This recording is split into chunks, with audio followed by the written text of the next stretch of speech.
ഇപ്പോൾ മുഖ്യമന്ത്രി മാധ്യമങ്ങളോട് അതിലേക്ക് തത്സമയം. 694 പേർക്കാണ് കോവിഡ് സ്ഥിരീകരിച്ചത്.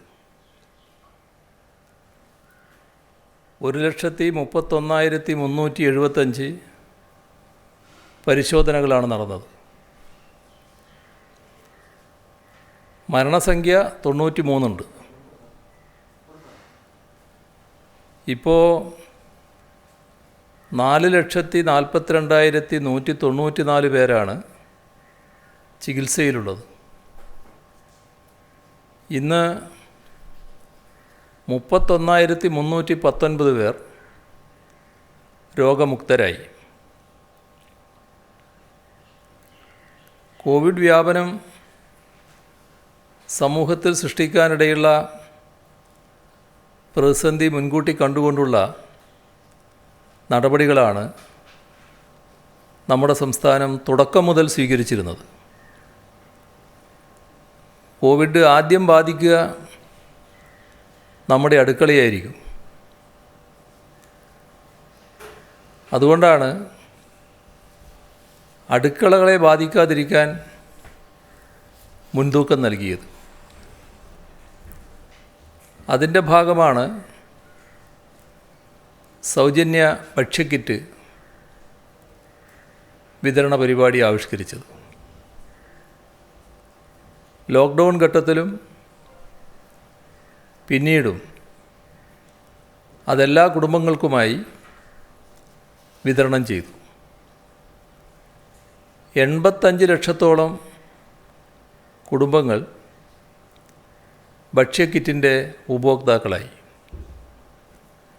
മുഖ്യമന്ത്രിയുടെ ദുരിതാശ്വാസ നിധിയിൽ നിന്നുള്ള തുകയും ഭക്ഷ്യവകുപ്പിൻ്റെ ബജറ്റ് വീതവും ഉപയോഗിച്ചാണ് ഭക്ഷ്യക്കിറ്റ് വിതരണം ചെയ്തത്. ഈ മാസവും അത് തുടരുകയാണ്. അതേപോലെ തന്നെ എല്ലാ റേഷൻ കാർഡ് ഉടമകൾക്കും സൗജന്യ അരി വിതരണവും നേരത്തെ ലോക്ക്ഡൗൺ ഘട്ടത്തിൽ നടത്തുകയുണ്ടായി. മുൻഗണനേതര വിഭാഗങ്ങൾക്കും കുറഞ്ഞ നിരക്കിൽ അരി വിതരണം ചെയ്തു. അഗതി മന്ദിരങ്ങൾ ഉൾപ്പെടെയുള്ള ഇടങ്ങളിലും ഭക്ഷ്യധാന്യങ്ങൾ എത്തിക്കാൻ കഴിഞ്ഞു. അതിഥി തൊഴിലാളികൾക്ക് അവർക്കാവശ്യമുള്ള സാധനങ്ങൾ അടങ്ങിയ ഭക്ഷ്യക്കിറ്റാണ് വിതരണം ചെയ്തത്. ഇത്തവണയും അവർക്കുള്ള ഭക്ഷ്യക്കിറ്റ് വിതരണം പുരോഗമിക്കുകയാണ്. ക്ഷേമ പെൻഷനുകൾ വർദ്ധിപ്പിച്ചും കൃത്യമായി വിതരണം ചെയ്തും പ്രതിസന്ധിയെ തരണം ചെയ്യാനായിരുന്നു ശ്രമിച്ചത്. പെൻഷൻ ലഭ്യമാകാത്തവർക്ക് പ്രത്യേക ധനസഹായവും നൽകി. അന്ന് നടത്തിയ കാർഷിക മേഖലകളിലെ ഇടപെടൽ, സുഭിക്ഷ കേരളം പദ്ധതി എത്രത്തോളം വിജയമായിരുന്നുവെന്ന് തെളിയിക്കപ്പെട്ടതാണ്. ആളുകൾക്ക് കുറഞ്ഞ ചെലവിൽ ഭക്ഷണം ലഭ്യമാക്കാനും തൊഴിലവസരം സൃഷ്ടിക്കാനുമായി കുടുംബശ്രീ ഹോട്ടലുകൾക്ക് തുടക്കമിട്ടു. ഈ കുടുംബശ്രീ ഹോട്ടലുകളാണ് ഈ രണ്ടാം ലോക്ക്ഡൗണിൽ നമ്മുടെ ജനങ്ങൾക്ക് ആശ്വാസമേകുന്നത് എന്നുകൂടി കാണണം. കുടുംബശ്രീ വഴി നടപ്പാക്കിയ പലിശരഹിത വായ്പാ പദ്ധതിയും ആ ഘട്ടത്തിൽ സഹായകമായി. ഇത്തരം ഇടപെടലുകൾ തുടരണമെന്നാണ് ഉദ്ദേശിക്കുന്നത്. എല്ലാ ജില്ലകളിലും ടെസ്റ്റ് പോസിറ്റിവിറ്റി നിരക്ക് ഉയർന്നു നിൽക്കുന്ന സാഹചര്യത്തിൽ ലോക്ക്ഡൗൺ മെയ് 23 വരെ നീട്ടുകയാണ്. രോഗം നിയന്ത്രണ വിധേയമാകാത്ത രോഗികളുടെ എണ്ണം വർദ്ധിക്കുന്ന ഇടങ്ങളിൽ കടുത്ത നിയന്ത്രണം വേണ്ടിവരും. തിരുവനന്തപുരം, തൃശ്ശൂർ, എറണാകുളം, മലപ്പുറം എന്നീ ജില്ലകളിൽ 16-ന് ശേഷം ട്രിപ്പിൾ ലോക്ക്ഡൗൺ ഏർപ്പെടുത്താനാണ് തീരുമാനം. രോഗവ്യാപനം കുറച്ചു കൊണ്ടുവരാനാണ് കടുത്ത നിയന്ത്രണങ്ങൾ ഏർപ്പെടുത്തുന്നത്. ലോക്ക്ഡൗൺ നീട്ടുമ്പോൾ സ്വാഭാവികമായി ജനങ്ങൾ കുറേ കൂടി വിഷമം അനുഭവിക്കുന്ന സാഹചര്യമുണ്ടാകും.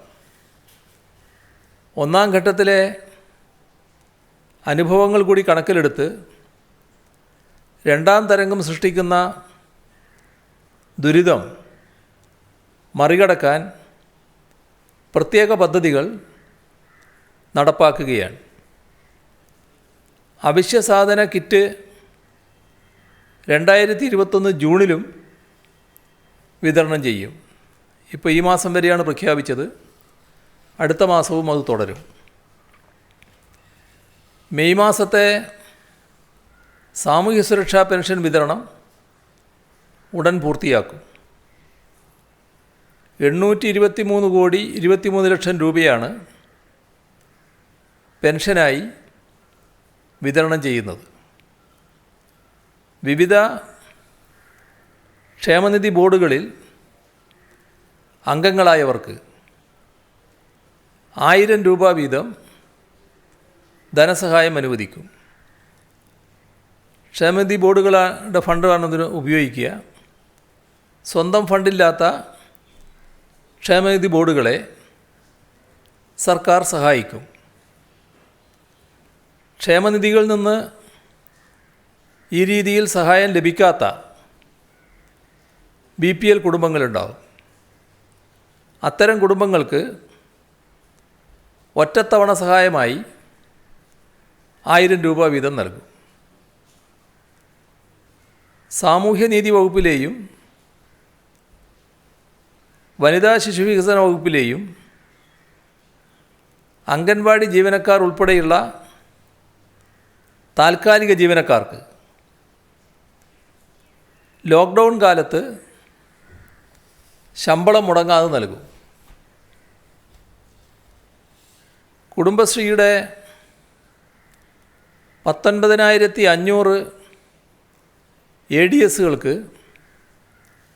1,00,000 രൂപ വീതം റിവോൾവിംഗ് ഫണ്ട് അനുവദിക്കും. കുടുംബശ്രീ വഴിയുള്ള മുഖ്യമന്ത്രിയുടെ സഹായഹസ്തം വായ്പാ പദ്ധതിയിലെ ഈ വർഷത്തെ പലിശ സബ്സിഡി 93 കോടി രൂപ മുൻകൂറായി നൽകും. കുടുംബശ്രീയുടെ റീസർജൻറ്റ് കേരള വായ്പാ പദ്ധതിയുടെ ഭാഗമായിട്ടുള്ള ഈ വർഷത്തെ പലിശ സബ്സിഡി 76 കോടി രൂപ അയൽക്കൂട്ടങ്ങൾക്ക് മുൻകൂറായി അനുവദിക്കും. കുടുംബശ്രീ നൽകിയ വായ്പകളുടെ തിരിച്ചടവിന് 6 മാസത്തെ മൊറട്ടോറിയത്തിന് കേന്ദ്ര സർക്കാരിനോട് ആവശ്യപ്പെടും. കുടുംബശ്രീക്ക് സഹകരണ സ്ഥാപനങ്ങൾ നൽകിയ വായ്പകൾക്ക് കൂടി ഇത് ബാധകമാകും. ബാങ്കുകളാണ് കുടുംബശ്രീക്ക് വായ്പ നൽകിയിട്ടുള്ളത്. അതുകൊണ്ടാണ് കേന്ദ്ര സർക്കാരിനോട് ആവശ്യപ്പെടുന്നത്. വസ്തുനികുതി, ടൂറിസം നികുതി, ലൈസൻസ് പുതുക്കൽ തുടങ്ങിയവയ്ക്കുള്ള സമയം ദീർഘിപ്പിക്കും. മുൻപ് വിശദമാക്കിയതുപോലെ ലോക്ക്ഡൗണിൻ്റെ ഗുണഫലം എത്രത്തോളം ഉണ്ടെന്ന് മനസ്സിലാക്കാൻ ഇനിയും അല്പ ദിവസങ്ങൾ കൂടി കഴിയേണ്ടതുണ്ട്. ഈ മെയ് മാസം കേരളത്തെ സംബന്ധിച്ച് വളരെ നിർണായകമാണ് എന്നാണ് വിദഗ്ധർ ചൂണ്ടിക്കാട്ടുന്നത്.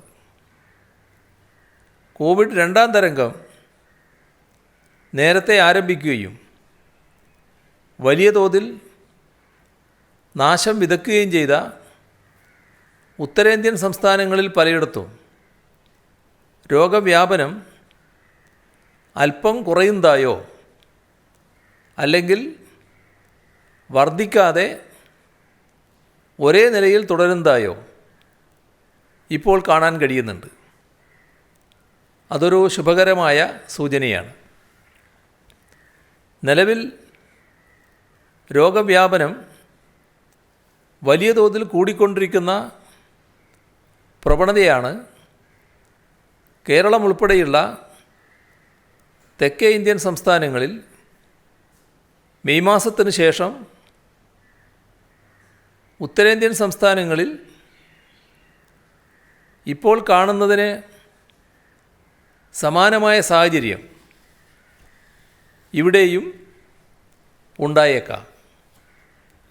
അതുകൊണ്ട് രോഗവ്യാപനം അതിശക്തമാകുന്ന ഈ മെയ് മാസത്തിൽ പരമാവധി ശ്രദ്ധ പുലർത്തിയാൽ നമുക്ക് മരണങ്ങൾ കുറച്ച് നിർത്താൻ സാധിക്കും. മഴ ശക്തമാവുകയാണെങ്കിൽ രോഗവ്യാപനം കൂടാനുള്ള സാധ്യത കൂടി കണക്കിലെടുക്കണം. ഈ ചെറുപ്പക്കാർ ഈ ഘട്ടത്തിൽ രോഗവ്യാപനത്തിൻ്റെ ഭാഗമായി കൂടുതൽ അപകടത്തിനിരയാകുന്നുണ്ട്. അതിൽ വിദഗ്ധർ ചൂണ്ടിക്കാണിക്കുന്നത് ശ്രദ്ധിക്കാനുള്ള കാര്യം, നേരത്തെ ചില രോഗമുള്ളവർ കോവിഡ് ബാധ ഉണ്ടായാൽ അത് കൂടുതൽ അപകടത്തിലേക്ക് എത്തിക്കുകയാണ്. അപ്പോൾ അപ്പം തന്നെ വിദഗ്ധ ഡോക്ടർമാരുമായി ബന്ധപ്പെടുന്ന നിലയുണ്ടാവണം. അപൂർവം ചിലരെങ്കിലും ആദ്യഘട്ടത്തിൽ ഡോക്ടറെ ബന്ധപ്പെടാതിരിക്കുന്നുണ്ട്. അത് കൂടുതൽ ആപത്തിലേക്ക് എത്തിക്കുന്നുവെന്ന് വിദഗ്ധർ ചൂണ്ടിക്കാണിക്കുന്നുണ്ട്. അപ്പോൾ പ്രമേഹം, ബ്ലഡ് പ്രഷർ പോലുള്ള രോഗങ്ങളുള്ളവർ, ജീവിതശൈലി രോഗങ്ങളുള്ളവർ ഇത്തരത്തിൽ എന്തെങ്കിലും സിംറ്റംസ് കണ്ടാൽ സ്വയം തീരുമാനമെടുക്കാതെ ഡോക്ടറെ ബന്ധപ്പെടുകയും ആശുപത്രിയിൽ ചികിത്സ തേടുകയും ചെയ്യുന്ന അവസ്ഥയുണ്ടാവണം.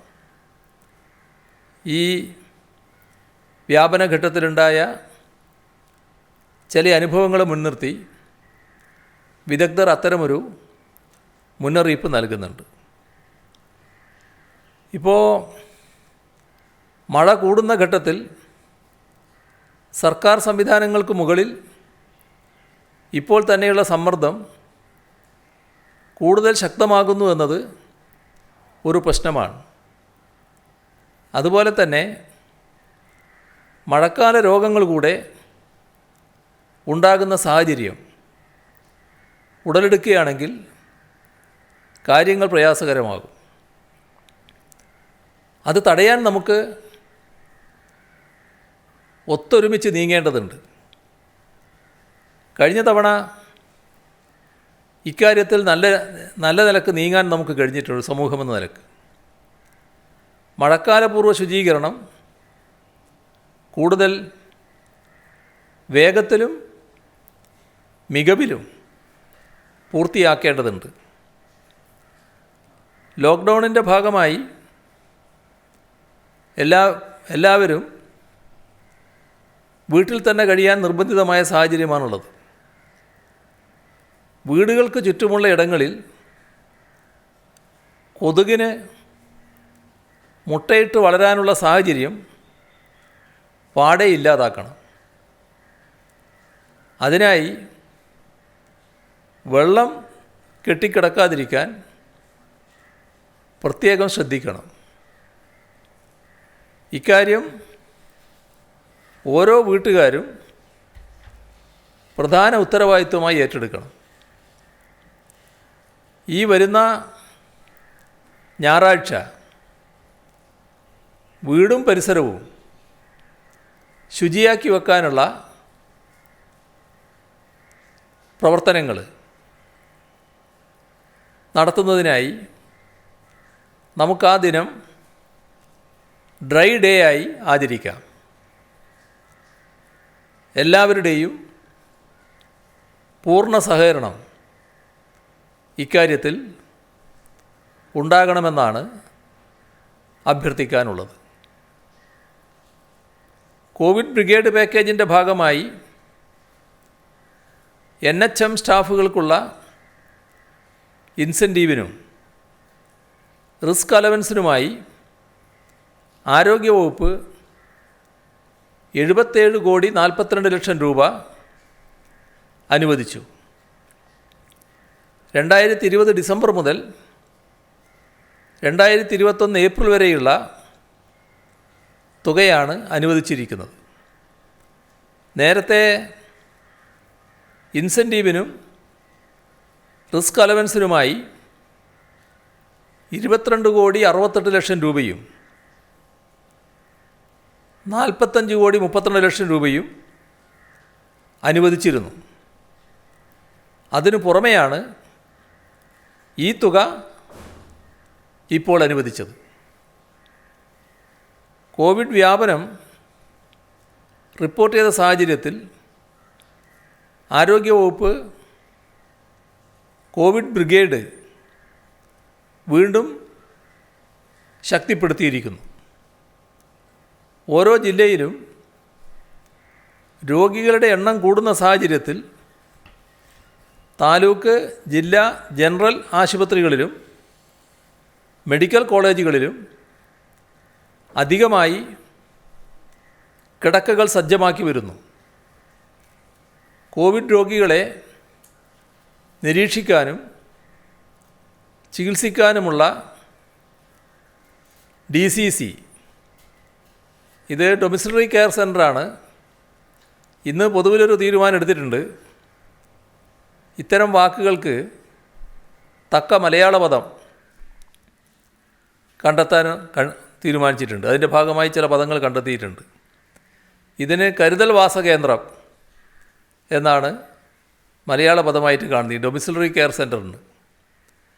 അതേപോലെ CFLTC, CSLTC ഇതിനൊക്കെ സമാനമായ പദങ്ങളുണ്ട്, അത് പിന്നീട് പറയാം, എന്നിവയും വർദ്ധിപ്പിച്ചിട്ടുണ്ട്. അതനുസരിച്ച് ആരോഗ്യ പ്രവർത്തകരെ സജ്ജമാക്കാനാണ് കോവിഡ് ബ്രിഗേഡ് ശക്തിപ്പെടുത്തുന്നത്. കൂടുതൽ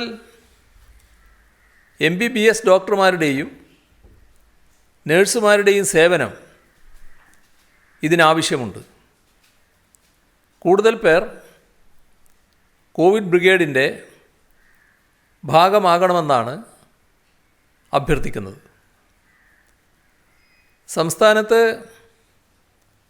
കോവിഷീൽഡ് വാക്സിൻ ആദ്യ ഡോസ് സ്വീകരിച്ച് 84 ദിവസം പൂർത്തിയായവർക്ക് മാത്രമേ നാളെ മുതൽ രണ്ടാമത്തെ ഡോസ് അനുവദിക്കുകയുള്ളൂ.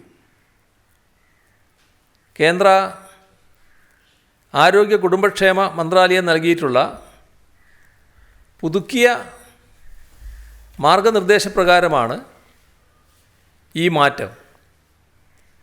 ഇതനുസരിച്ച് 12 മുതൽ 16 ആഴ്ചകൾക്കുള്ളിൽ കോവിഷീൽഡ് രണ്ടാമത്തെ ഡോസ് വാക്സിൻ എടുത്താൽ മതിയാകും. എന്നാൽ കോവാക്സിൻ രണ്ടാമത്തെ ഡോസ് മുൻപ് നിശ്ചയിച്ചിട്ടുള്ളതുപോലെ 4 മുതൽ 6 ആഴ്ചകൾക്കുള്ളിൽ എടുക്കണം. ഇതിൽ മാറ്റം വരുത്തിയിട്ടില്ല. രണ്ടാം ഡോസ് എടുക്കുമ്പോൾ 84 മുതൽ 112 ദിവസങ്ങളുടെ ഇടവേള കോവിഷീൽഡിന് കൂടുതൽ ഫലപ്രാപ്തി നൽകുന്നു എന്ന് കണ്ടെത്തിയതിനെ തുടർന്നാണ് 2 ഡോസുകൾ തമ്മിലുള്ള ഇടവേള വർദ്ധിപ്പിച്ചിട്ടുള്ളത്. വാക്സിനേഷൻ കേന്ദ്രങ്ങളിൽ തിരക്ക് കൂട്ടേണ്ട കാര്യമില്ല. എല്ലാവർക്കും വാക്സിൻ ലഭ്യമാകുന്നതാണ്. 18 മുതൽ 18-നും 45-നും ഇടയിലുള്ള വയസ്സുകാരിൽ വാക്സിൻ നൽകാൻ മുൻഗണനാടിസ്ഥാനത്തിൽ നാളെ മുതൽ രജിസ്ട്രേഷൻ തുടങ്ങും. തിങ്കൾ മുതൽ വാക്സിൻ നൽകും. വാക്സിൻ എടുത്തു കഴിഞ്ഞാലും മാസ്ക് ധരിക്കുകയും കൈകൾ ഇടക്കിടക്ക് വൃത്തിയാക്കുകയും ശാരീരിക അകലം പാലിക്കുകയും വേണം. സമൂഹത്തിലെ എല്ലാവരും വാക്സിൻ സ്വീകരിച്ച് സുരക്ഷിതരാകുന്നതുവരെ പ്രതിരോധത്തിനായുള്ള പ്രാഥമിക കാര്യങ്ങൾ എല്ലാവരും തുടരേണ്ടതുണ്ട്. കേരളത്തിൻ്റെ ടെസ്റ്റിംഗ് സ്ട്രാറ്റജിയിൽ ചില മാറ്റങ്ങൾ വരുത്തിയിട്ടുണ്ട്.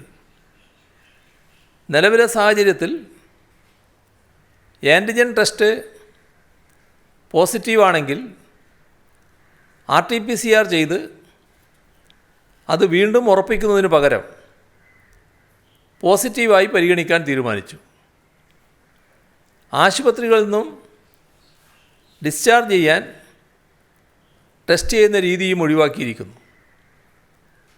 മറ്റ് പല സംസ്ഥാനങ്ങളിലും ഗ്രാമപ്രദേശങ്ങളിൽ രോഗം ശക്തമായി വ്യാപിക്കുകയാണ്. മഹാരാഷ്ട്രയിലും UP-യിലും 56% രോഗബാധിതരും ഗ്രാമപ്രദേശങ്ങളിലാണ്. ഛത്തീസ്ഗഡിൽ അത് 89%. അതുകൊണ്ട് നമ്മുടെ സംസ്ഥാനത്തും ഗ്രാമപ്രദേശങ്ങളുടെ കാര്യത്തിൽ പ്രത്യേക ശ്രദ്ധ നൽകാനാണ് ശ്രമിക്കുന്നത്. അതിൻ്റെ ഭാഗമായി ആദിവാസി മേഖലയിലും തീരദേശങ്ങളിലും ടെസ്റ്റിംഗ് കൂടുതലായി ചെയ്യുന്ന സമീപനം സ്വീകരിച്ചിട്ടുണ്ട്. ഇപ്പോഴത്തെ സാഹചര്യത്തിൽ രോഗലക്ഷണങ്ങൾ കണ്ടാൽ അത് കോവിഡ് ആണെന്ന് തന്നെ ഉറപ്പിച്ചുകൊണ്ട് എത്രയും പെട്ടെന്ന് സ്വയം ഐസൊലേഷനിലേക്ക് പോകാനും വാർഡ് മെമ്പറെയോ ആരോഗ്യ പ്രവർത്തകരെയോ അറിയിക്കാനും ടെസ്റ്റ് ചെയ്യാനും എല്ലാവരും തയ്യാറാകണം. അവർ പറയുന്ന നിയന്ത്രണങ്ങൾ കർശനമായി പാലിക്കുകയും വേണം.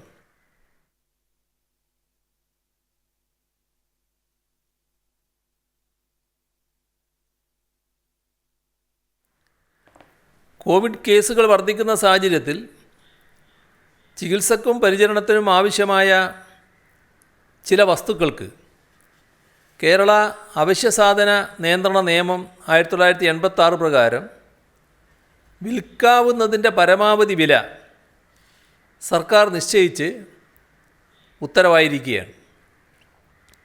ഇതുപ്രകാരം PPE കിറ്റിന് 273 രൂപ, N95 മാസ്കിന് 22 രൂപ, ട്രിപ്പിൾ ലെയർ മാസ്കിന് 3 രൂപ 90 പൈസ, അല്ല ഫേസ് ഷീൽഡിന് 21 രൂപ, ഡിസ്പോസിബിൾ ഏപ്രിലിന് 12 രൂപ, സർജിക്കൽ ഗൗണിന് 65 രൂപ, പരിശോധനാ ഗ്ലൗസുകൾക്ക്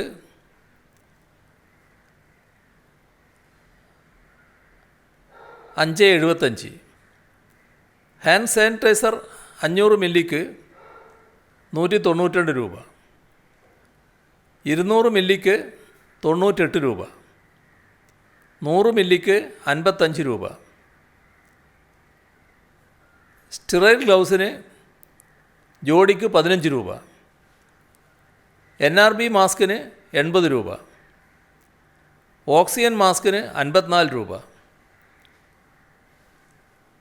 ഹ്യൂമിഡിഫയറുള്ള ഫ്ലോ മീറ്ററിന് 1520 രൂപ, ഫിംഗർ ടിപ്പ് പൾസ് ഓക്സിമീറ്ററിന് 1500 രൂപ. ഓക്സിജൻ കാര്യത്തിൽ വലുതായി ആശങ്കപ്പെടേണ്ടതില്ല എന്നാണ് കാണുന്നത്. പുറത്തു നിന്നുള്ള ഓക്സിജൻ്റെ വരവ് അടുത്ത ദിവസങ്ങളിൽ കൂടും. കേന്ദ്രം അനുവദിച്ച ഓക്സിജൻ എക്സ്പ്രസ് 150 മെട്രിക് ടണ്ണും മറ്റ് 3 സ്ഥലങ്ങളിൽ നിന്ന് വേറെയും ഓക്സിജൻ ലഭ്യമാവുന്നതോടെ നമുക്ക് ഓക്സിജനുമായി ബന്ധപ്പെട്ട പ്രശ്നമുണ്ടാകില്ല. അതോടൊപ്പം കപ്പൽ മാർഗം ഇറക്കാനുള്ള നടപടിയുമുണ്ട്. പക്ഷേ കൃത്യമായ നിരീക്ഷണം ഇക്കാര്യത്തിൽ ഉണ്ടാവണമെന്ന് ബന്ധപ്പെട്ടവർക്ക് നിർദ്ദേശം നൽകിയിട്ടുണ്ട്. ലോക്ക്ഡൗൺ കാലം വീട്ടിൽ തനിച്ചിരിക്കുന്നത് കൊണ്ട് പുസ്തകങ്ങൾ വായിക്കാൻ ആഗ്രഹിക്കുന്നവരുണ്ടാകും.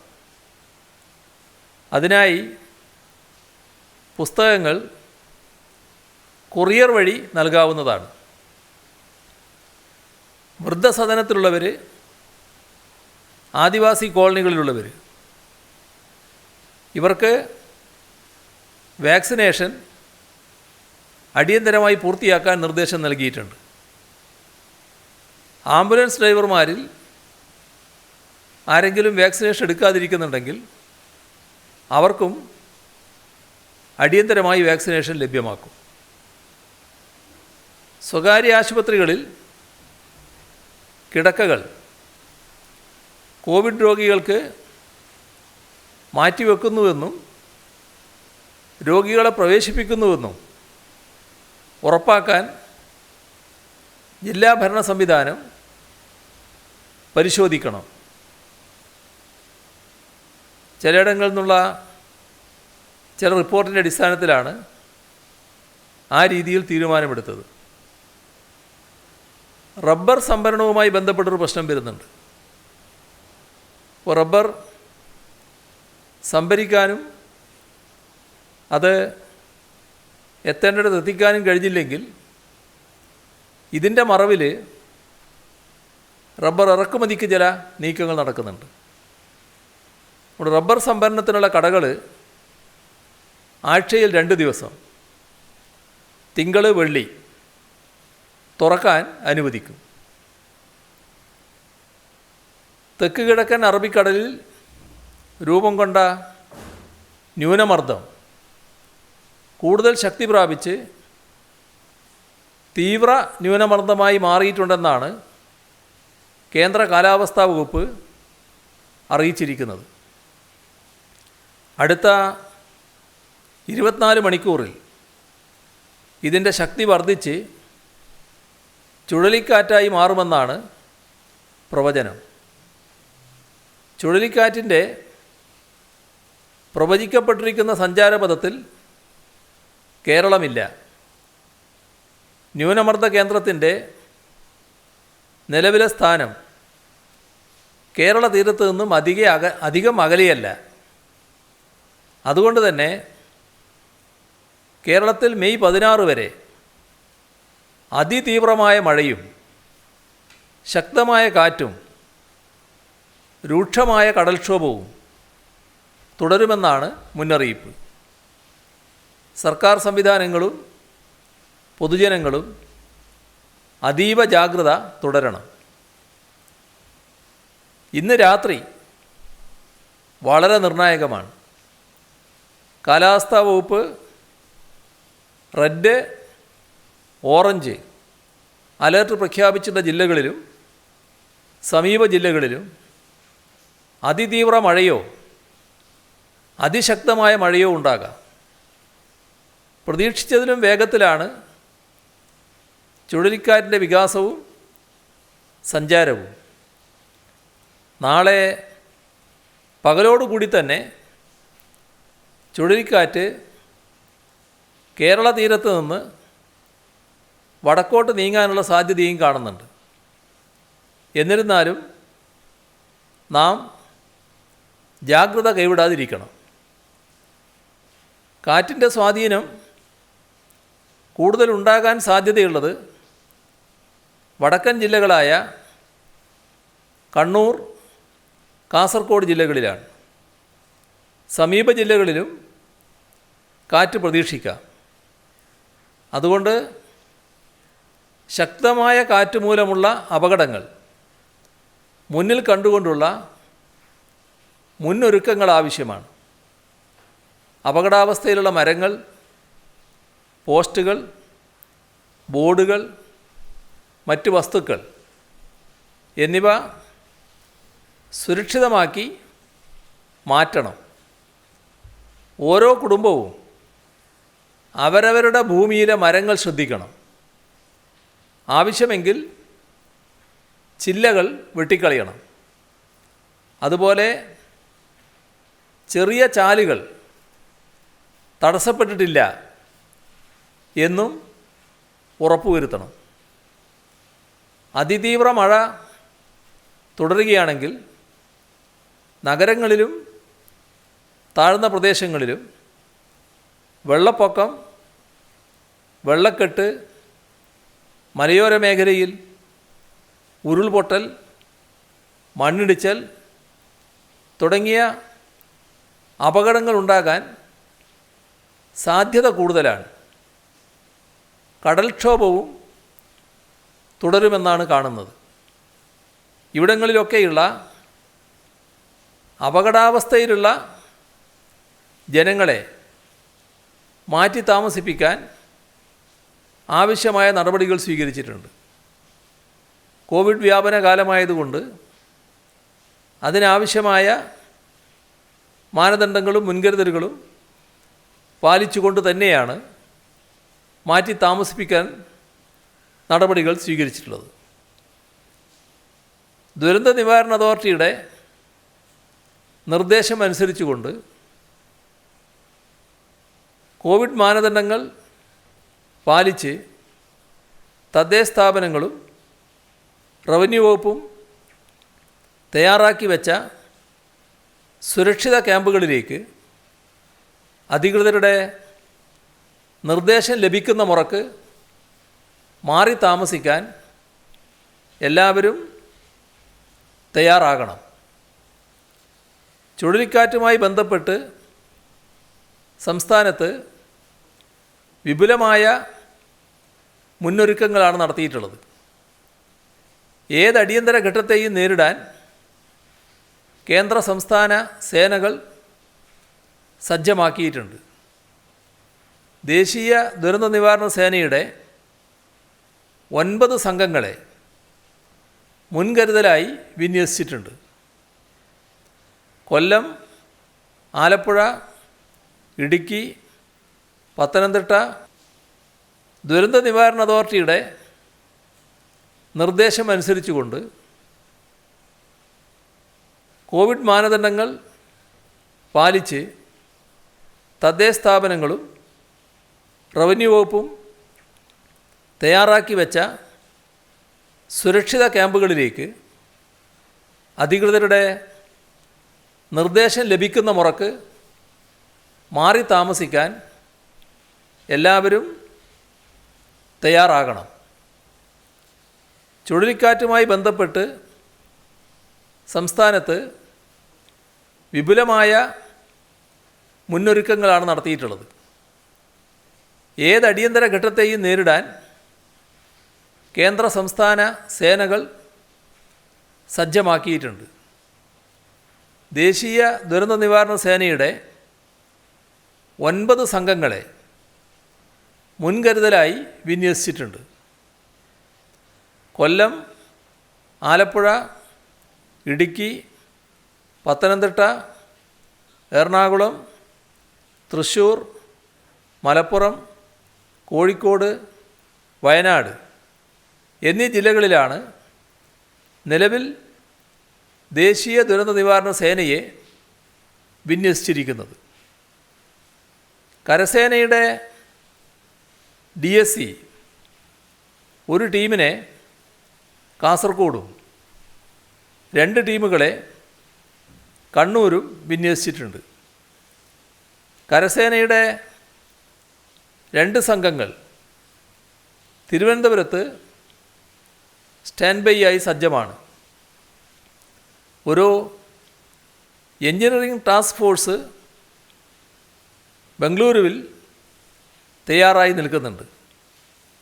വ്യോമസേനയുടെ 2 ഹെലികോപ്റ്ററുകൾ തയ്യാറാക്കി നിർത്തിയിരിക്കുന്നു. ഇവരെ സംസ്ഥാന പോലീസും അഗ്നിശമന രക്ഷാസേനയും പരിശീലനം ലഭിച്ച സിവിൽ ഡിഫൻസ് വളണ്ടിയർമാരും സഹായിക്കും. മത്സ്യബന്ധനത്തിന് ഏർപ്പെടുത്തിയ നിരോധനം മറിച്ചൊരു അറിയിപ്പുണ്ടാകുന്നതുവരെ തുടരും. കടലിലുണ്ടായിരുന്ന മത്സ്യത്തൊഴിലാളികളെ സുരക്ഷിതമായി മുൻകൂട്ടി തന്നെ കരക്കെത്തിക്കാൻ സാധിച്ചിട്ടുണ്ട്. ന്യൂനമർദ്ദത്തിൻ്റെ രൂപീകരണവും വികാസവും സംസ്ഥാന ദുരന്ത നിവാരണ അതോറിറ്റിയുടെ എമർജൻസി ഓപ്പറേഷൻ സെൻറ്റർ സൂക്ഷ്മമായി നിരീക്ഷിച്ചു വരികയാണ്. തുടർ വിവരങ്ങൾ യഥാസമയം പൊതുജനങ്ങളെ അറിയിക്കും. നിർദ്ദേശങ്ങൾ കർശനമായി പാലിക്കണം. ജില്ലാ ദുരന്ത നിവാരണ അതോറിറ്റികളുടെ കൺട്രോൾ റൂമുകൾ 24 മണിക്കൂറും പ്രവർത്തിക്കുന്നുണ്ട്. 1077 1077 എന്ന ടോൾ ഫ്രീ നമ്പറിൽ EOCയുമായി ബന്ധപ്പെടാവുന്നതാണ്.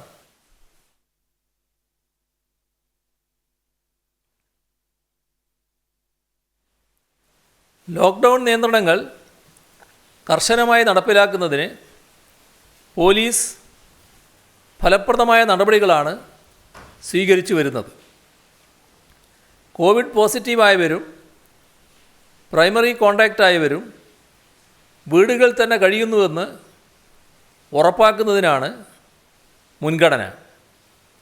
മോട്ടോർ സൈക്കിൾ പെട്രോൾ ടീമിൻ്റെ ഭവന സന്ദർശനം, കോവിഡ് സേഫ്റ്റി ആപ്പിൻ്റെ വിനിയോഗം, അയൽവാസികളുടെ സഹകരണം, വളണ്ടിയർമാരെ നിയോഗിക്കൽ, പോലീസ് കൺട്രോൾ റൂമിൽ നിന്ന് ഫോൺ മുഖേനയുള്ള അന്വേഷണം, ഇത്തരം നടപടികളാണ് ഇതിനായി കൈക്കൊണ്ടുവരുന്നത്.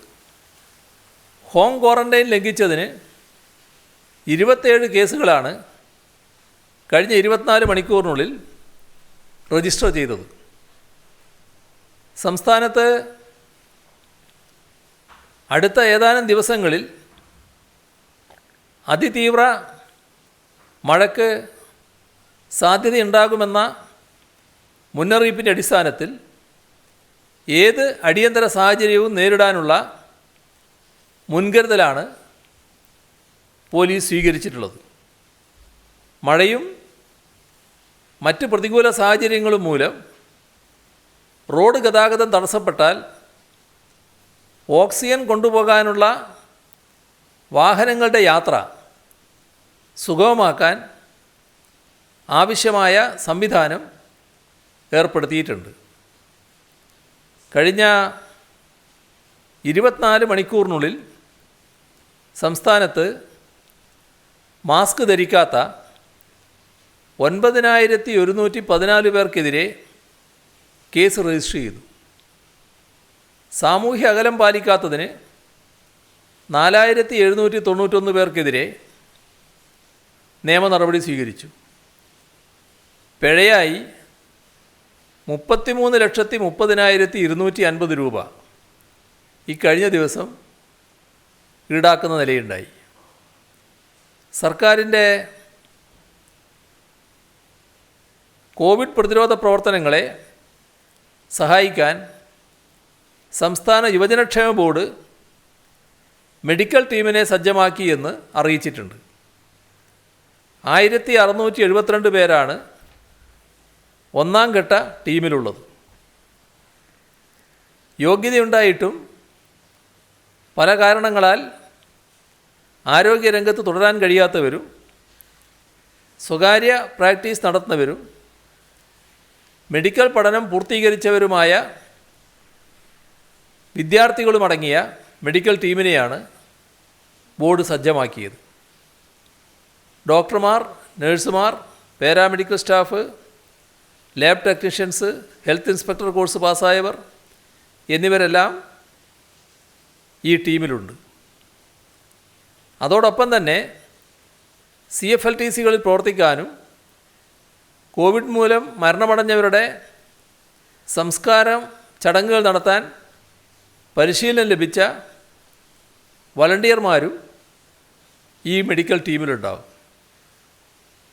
ടീമിൻ്റെ ലീസ്റ്റ് ജില്ലാ ഭരണ സംവിധാനത്തിന് കൈമാറുമെന്നാണ് ഭാരവാഹികൾ അറിയിച്ചിട്ടുള്ളത്. അപ്പോൾ ഇത്തരം ഒരു മുൻകൈയെടുത്ത യുവജനക്ഷേമ ബോർഡിനെ ഈ ഘട്ടത്തിൽ അഭിനന്ദിക്കുന്നു. ഇവിടെ ദുരിതാശ്വാസവുമായി ബന്ധപ്പെട്ട് വലിയ തോതിലുള്ള സഹായമാണ് പ്രവഹിക്കുന്നത്. Reliance British Petroleum mobility limited അവരുടെ പമ്പുകളിൽ ജില്ലാ ഭരണ സംവിധാനത്തിൻ്റെ അനുമതിയിൽ പ്രവർത്തിക്കുന്ന കോവിഡ് രോഗികളെ കൊണ്ടുപോകുന്നതിനുള്ള 108 ആംബുലൻസുകൾക്ക് ജൂൺ 30 വരെ ദിവസം പരമാവധി 50 ലിറ്റർ പെട്രോളോ ഡീസലോ സൗജന്യമായി നൽകുമെന്ന് അറിയിച്ചിട്ടുണ്ട്. കേരള NGO യൂണിയൻ കോഴിക്കോട് ജില്ലാ കമ്മിറ്റി കോഴിക്കോട് മെഡിക്കൽ കോളേജിലേക്ക് 15 ലക്ഷം രൂപയുടെ ഉപകരണങ്ങൾ നൽകുന്നതായി അറിയിച്ചു. കോട്ടയം ജ്ഞാനായ കത്തോലിക്ക അതിരൂപതയുടെ യുവജന സംഘടനയായ KCYL-ന്റെ നേതൃത്വത്തിൽ വാക്സിൻ സ്വീകരിക്കുന്നതിന് മുൻപായി യുവാക്കൾ കോട്ടയം കാരിത്താസ് ആശുപത്രിയിൽ രക്തദാനം നടത്തുമെന്ന് അറിയിച്ചു. കോഴിക്കോട് ആസ്ഥാനമായി പ്രവർത്തിക്കുന്ന CRC-യും മലപ്പുറം ആസ്ഥാനമായി പ്രവർത്തിക്കുന്ന മദിൻ നേബിൾ വേൾഡും സംയുക്തമായി ഭിന്നശേഷിക്കാർക്ക് വേണ്ടി വാക്സിനേഷൻ ഹെൽപ്പ് ഡെസ്ക് 24 മണിക്കൂർ മാനസികാരോഗ്യ ഹെൽപ്പ് ലൈൻ, കുട്ടികൾക്കായി ഓൺലൈൻ തെറാപ്പി, അത്യാവശ്യ സന്ദർഭങ്ങളിൽ മരുന്ന്, ആംബുലൻസ് എന്നീ സേവനങ്ങൾ ലഭ്യമാക്കുമെന്ന് അറിയിച്ചു. കോവി കെയർ കേരള എന്നാണ് പദ്ധതിക്ക് പേർ നൽകിയിരിക്കുന്നത്. ദേവികുളങ്ങര വാവാസ് ഗ്രൂപ്പ് ഉടമ മജീദ് പഞ്ചായത്തിന് ആംബുലൻസ് സംഭാവന ചെയ്തു. Kerala state service pensioners union Ernakulam ജില്ലാ ബ്ലോക്ക് യൂണിറ്റ് കമ്മിറ്റികൾ ചേർന്ന് ആദ്യ ഗഡു 15 ലക്ഷം രൂപ, ഇരിട്ടി നഗരസഭ 15 ലക്ഷം രൂപ, കാട്ടൂർ സർവീസ് സഹകരണ ബാങ്ക് 11,39,928 രൂപ, കാറളം സർവീസ് സഹകരണ ബാങ്ക് 11,05,000 രൂപ, വെള്ളാങ്കല്ലൂർ സർവീസ് സഹകരണ ബാങ്ക് 10,68,715 രൂപ, മൂരിയാട് സർവീസ് സഹകരണ ബാങ്ക് 10,65,178 രൂപ, പുല്ലൂർ സർവീസ് സഹകരണ ബാങ്ക് 10,54,632 രൂപ, കൊല്ലം വടക്കേവിള സർവീസ് സഹകരണ ബാങ്ക് 10,84,116 രൂപ, കേരള സംസ്ഥാന ട്രാൻസ്പോർട്ട് വർക്കേഴ്സ് കോഓപ്പറേറ്റീവ് സൊസൈറ്റി 10,76,913 രൂപ, പന്മന സർവീസ് സഹകരണ ബാങ്ക് ജീവനക്കാരുടെ വിഹിതം ഉൾപ്പെടെ 10,75,000 രൂപ, കുലശേഖരപുരം സർവീസ് സഹകരണ ബാങ്ക് ജീവനക്കാരുടെ വീതം ഉൾപ്പെടെ 10,67,247 രൂപ, അവിട്ടത്തൂർ സർവീസ് സഹകരണ ബാങ്ക് 10 ലക്ഷം, കൊല്ലം ഇലക്ട്രിസിറ്റി ബോർഡ് എംപ്ലോയീസ് സഹകരണ സംഘം 10 ലക്ഷം, തിരുമല സർവീസ് സഹകരണ സൊസൈറ്റി ജീവനക്കാരുടെ ഒരു മാസത്തെ ശമ്പളം ഉൾപ്പെടെ 10 ലക്ഷം, വെണ്ണല സർവീസ് സഹകരണ ബാങ്ക് 9 ലക്ഷം. പുനലൂർ സർവീസ് സഹകരണ ബാങ്ക് ജീവനക്കാരുടെ വീതം ഉൾപ്പെടെ 10 ലക്ഷം. കല്ലിയൂർ സർവീസ് സഹകരണ ബാങ്ക് 8 ലക്ഷം. ഇരിങ്ങാലക്കുട ടൗൺ സഹകരണ ബാങ്ക് 8,67,510 രൂപ.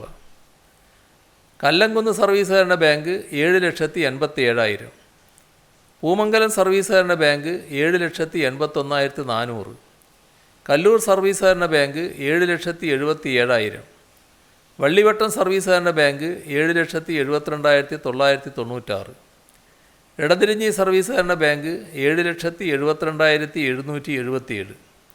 കൊടക്കാട് സർവീസ് സഹകരണ ബാങ്ക് 7,64,102 രൂപ. വട്ടനാഥ സർവീസ് സഹകരണ ബാങ്ക് 7,38,800.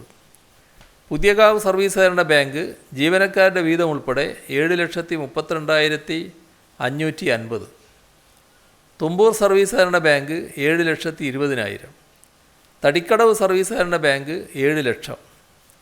ഒഞ്ചിയം രക്തസാക്ഷിത്വത്തിൻ്റെ 73-ാം വാർഷികത്തിൻ്റെ ഭാഗമായി CPIM ഒഞ്ചിയം ഏറിയ കമ്മിറ്റി സംഘടിപ്പിച്ച വാക്സിൻ ചാലഞ്ചിലൂടെ ലഭിച്ച 6,85,860.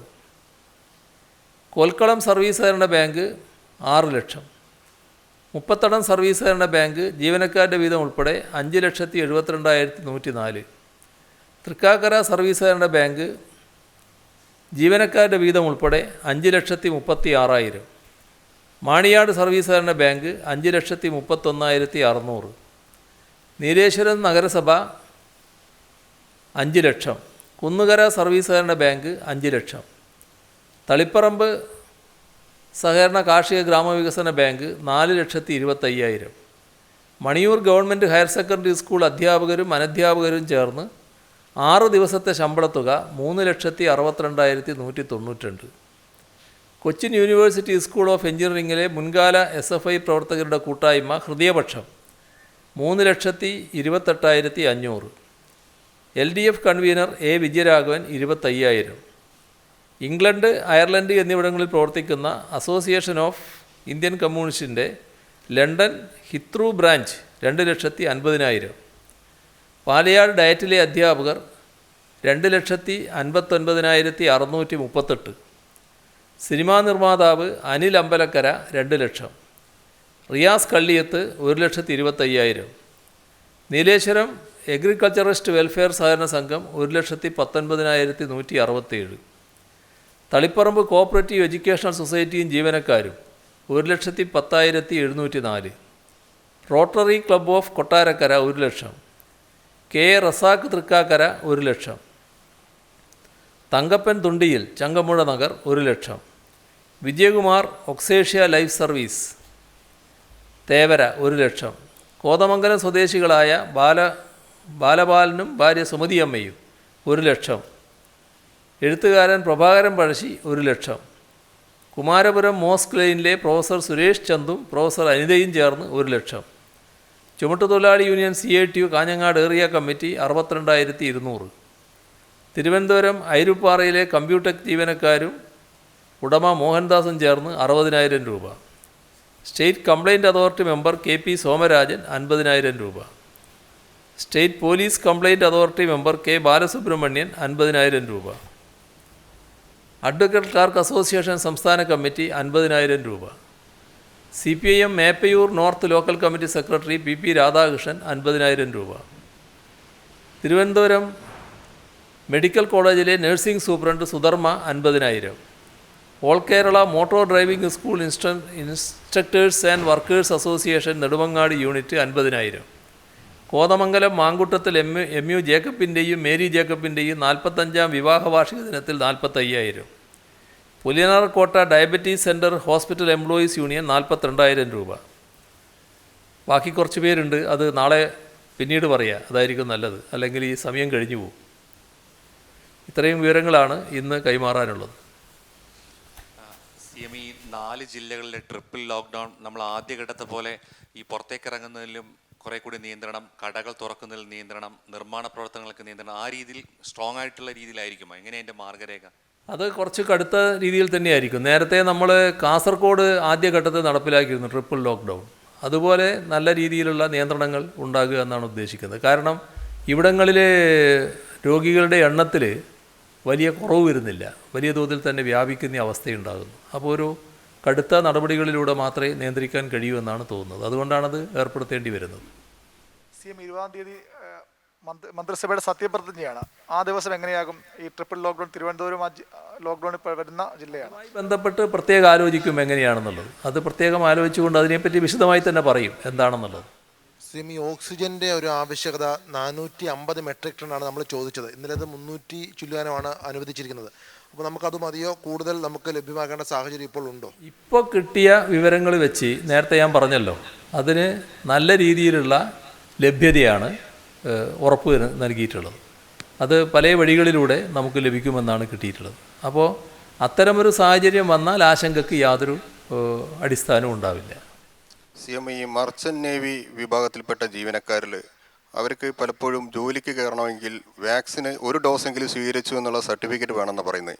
അപ്പോൾ അവർക്ക് പലരും 45 വയസ്സിന് താഴെ ആയതുകൊണ്ട് അവർക്ക് പ്രത്യേക പരിഗണന നൽകുമോ? മറ്റൊന്ന്, ഇപ്പോൾ ഈ ലോക്ക്ഡൗണിൻ്റെ ഭാഗമായി ഈ ആരോഗ്യ സർവകലാശാല 19 നടത്താൻ നിശ്ചയിച്ച MBBS പരീക്ഷ മാറ്റിവെക്കില്ലേ? അത് പ്രത്യേകമായിട്ട് ആലോചിക്കേണ്ട കാര്യമാണ്. അത് ആലോചിച്ച് പറയാം എന്താണെന്നുള്ളത്. ഈ വാക്സിനേഷൻ്റെ കാര്യം അവർ നേരത്തെ ചില നടപടികൾ സ്വീകരിച്ചിട്ടുണ്ടാവും. ആരെങ്കിലും ഒഴിഞ്ഞു പോയിട്ടുണ്ടോ എന്താണെന്നുള്ളതും പ്രത്യേകമായി പരിശോധിക്കാം. ഡിസ്ചാർജിന് ടെസ്റ്റിൻ്റെ കാര്യം വേണ്ട, ഒഴിവാക്കുമെന്ന് പറഞ്ഞു. അപ്പോൾ അങ്ങനെയാണെങ്കിൽ എങ്ങനെയായിരിക്കും അതിൻ്റെ നടപടി? ഇപ്പോൾ ഒരാൾ പോസിറ്റീവായിട്ട് ഒരു ടെസ്റ്റ് നടത്തുമ്പോഴാണ് പോസിറ്റീവ് ആവുന്നത്. അപ്പോൾ അങ്ങനെ ഇതാവുമ്പം എങ്ങനെയായിരിക്കും ഡിസ്ചാർജ് ചെയ്യുന്നത്? എങ്ങനെയായിരിക്കും? അതായത് ഡിസ്ചാർജ് ചെയ്യുന്നത് രോഗം ഭേദമായി എന്ന് കാണുന്ന അവസ്ഥയിൽ തന്നെയായിരിക്കും. അതിന് മറ്റ് ലക്ഷണങ്ങളൊന്നും ഇല്ലയെന്ന് വരുമ്പോൾ അവരെ ഡിസ്ചാർജ് ചെയ്യുന്ന നിലയാണ് സ്വീകരിക്കുക. അതിനവർ കൃത്യമായി മാനദണ്ഡങ്ങൾ വെക്കും. അത് ഇപ്പോൾ രാജ്യത്ത് സ്വീകരിക്കുന്ന ഒരു നിലയുടെ നമ്മളിപ്പോൾ ആദ്യമായിട്ട് സ്വീകരിക്കുകയാണെന്ന് മാത്രം. നേരത്തെ മറ്റ് സംസ്ഥാനങ്ങളിലൊക്കെ സ്വീകരിച്ചിട്ടുണ്ട്. നമ്മളത് ആദ്യമായിട്ട് സ്വീകരിക്കുകയാണ്. CM, ഈ കേന്ദ്ര സർക്കാരിൻ്റെ ESI ആശുപത്രികൾ നമ്മുടെ നാട്ടിലെ തൊഴിലാളികൾക്ക് ഒരുപാട് ഗുണപ്പെടുന്ന ആശുപത്രിയാണ്. പക്ഷേ ഈ കോവിഡ് ചികിത്സയുമായി ബന്ധപ്പെട്ട യാതൊരു പ്രവർത്തനവും ഈ ആശുപത്രികളുടെ ഭാഗത്തുനിന്നും ഉണ്ടാകുന്നില്ല. അപ്പോൾ ആ ഒരു ചികിത്സ അവിടെ തുടങ്ങിക്കഴിഞ്ഞാൽ കുറേയധികം പേർക്ക് ഗുണപ്പെടും. 2, ഈ വാക്സിനുകൾ ഇവർക്ക് സൗജന്യമായി തൊഴിലാളികൾക്ക് കൊടുക്കാൻ ആവശ്യമായ ഒരു ഇടപെടൽ എന്തെങ്കിലും സർക്കാരിൻ്റെ ഭാഗത്ത് നിന്ന് നടത്തിയാൽ അത് ഗുണകരമായിരിക്കും. ESI ആശുപത്രികൾ ഇതുമായി ബന്ധപ്പെട്ട് നേരത്തെ തന്നെ സർക്കാർ ബന്ധപ്പെട്ടിട്ടുണ്ട്. അതുമായി ബന്ധപ്പെട്ട് നടപടികൾ സ്വീകരിക്കണമെന്ന് ആവശ്യപ്പെട്ടിട്ടുമുണ്ട്. അതിലെ നടപടികൾ എത്രത്തോളമായി എന്നുള്ളത് നോക്കാം. വാക്സിനേഷൻ എല്ലാവർക്കും ഫ്രീ ആയിട്ട് കൊടുക്കുക എന്നുള്ളതാണല്ലോ സർക്കാരിൻ്റെ നയം. CM, മറ്റൊരു കാര്യം, ഈ ഭക്ഷ്യധാന കിറ്റ് നമ്മൾ നൽകുന്നു പറഞ്ഞു. അപ്പം ഈ റേഷൻ കാർഡ് ഇല്ലാത്ത കുറേ പേരുണ്ട്. പ്രത്യേകിച്ച് തീരദേശ നിയമത്തിൻ്റെ അടിസ്ഥാനത്തിൽ റേഷൻ കാർഡ് ഇല്ലാത്ത ആളുകൾക്കും കൂടി പ്രത്യേകമായി പരിഗണന ഈ പ്രാവശ്യം ഭക്ഷ്യധാന കിറ്റ്. ഇപ്പോൾ ആരുമില്ല. അതൊക്കെ പണ്ടുള്ളത് ഒരു കാലമായിരുന്നു. അവർക്ക് എല്ലാവർക്കും റേഷൻ കാർഡ് കൊടുക്കാനുള്ള നടപടികൾ എടുത്തിട്ടുണ്ട്. ഇനി അതുമായി ബന്ധപ്പെട്ട് എന്തെങ്കിലും പ്രശ്നമുണ്ടെങ്കിൽ അത് സ്ഥലത്ത് അവർ ബന്ധപ്പെട്ടാൽ അതിനുള്ള സംവിധാനം ഒരുക്കും. CM, റബ്ബർ കർഷകരുടെ കാര്യം പറഞ്ഞു. അതുപോലെ തന്നെ ഈ തേങ്ങ സംഭരിക്കുന്ന കടകൾ തുറക്കാത്തതുകൊണ്ട് നാളികേര കർഷകർ അങ്ങനെ ഒരു പ്രതിസന്ധി അനുഭവിക്കുന്നുണ്ടെന്ന് അവർ വിളിച്ച് പറയുന്നുണ്ട്. അതിനെന്തെങ്കിലും പരിഹാരം ഉണ്ടാവും? ഒരു കാര്യം കൂടി, ഈ 18 മുതൽ 45 വരെ കൊടുക്കാനുള്ള എല്ലാ ജില്ലകളിലും ആവശ്യമായ വാക്സിൻ നമുക്ക് എത്തിയിട്ടുണ്ടോ? അതോ വരും ദിവസങ്ങളിൽ എത്തുമെന്ന പ്രതീക്ഷയാണ്?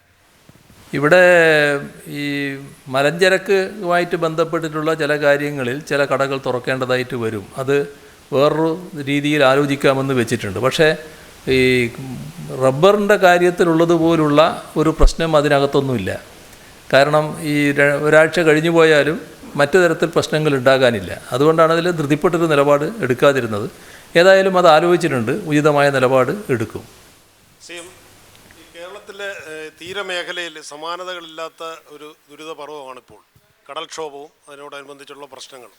ഇപ്പോൾ ഈ ദുരിതാശ്വാസ ക്യാമ്പുകളിലേക്ക് മാറുന്ന അവിടെയും വളരെ പ്രയാസമുള്ള ഒരു സാഹചര്യമാണ്. പിന്നെ ഈ കോവിഡിൻ്റെ സാഹചര്യവും കൂടെ മുൻനിർത്തി ഇപ്പോൾ ഈ മൺസൂൺ കാലത്ത് എല്ലാ വർഷവും ഇതുപോലെ കടൽക്ഷോഭം ഉണ്ടാകാറുണ്ട്. തീരത്ത് ഇതേ പ്രശ്നങ്ങൾ ഉണ്ടാകാറുണ്ട്. അപ്പം സ്ഥിരമായി ഇതുപോലെ സൗകര്യങ്ങളോട് കൂടിയ ദുരിതാശ്വാസ ക്യാമ്പും സംവിധാനവും ഉണ്ടാക്കാനുള്ള ഒരു നടപടി മുൻകൂട്ടി കണ്ട് തീർച്ചയായും അത്തരത്തിലുള്ള നടപടികളാണ് നമുക്ക് ആവശ്യം. അതോടൊപ്പം ഈ കടലാക്രമണം വലിയ തോതിൽ വ്യാപകമാവുകയാണ്. ഇതൊരു അതിർത്തിയായി കണ്ടുകൊണ്ട് തന്നെ സംരക്ഷിക്കുന്നതിനുള്ള നടപടികൾ എടുക്കണമെന്ന് നേരത്തെ തന്നെ കേന്ദ്ര ഗവൺമെൻറ്റിനോട് ആവശ്യപ്പെട്ടതാണ്. പ്രത്യേകമായിട്ട് തന്നെ ആവശ്യം നമ്മൾ ഉന്നയിച്ചതാണ്.